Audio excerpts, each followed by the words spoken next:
My uncle used to play in England, and for my sins he sort of made me go to his games.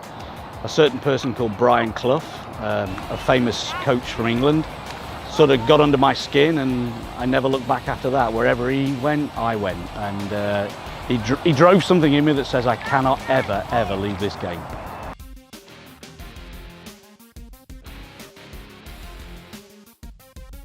Everything I do is kids first. It's got to be all about the kids. Discipline's different for when they're younger and when they're older. If they're younger, if you raise your voice, it doesn't get the point over any easier.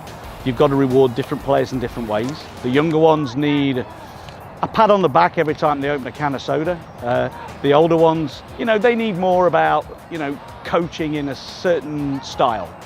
Less about their technical ability, because often they're very good players, but more about getting open, making sure you're available for the pass, playing as a team. Don't get too up and don't get too down.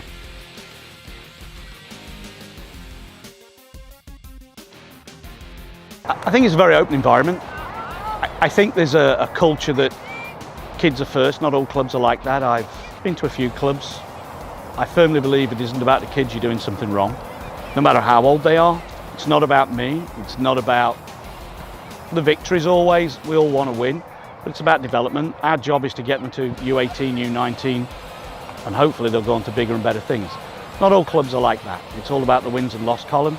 It matters, but it's not the only barometer which kids should be judged by. And this club seems to have got the balance right, certainly with the younger ones. It's so technically orientated. The kids seem to have a good time. They have an orientation with other teams after they finish practice, so they're encouraged to interact with other teams, to get to know other kids. One day they could be playing with those kids. It's good that they start to know them now.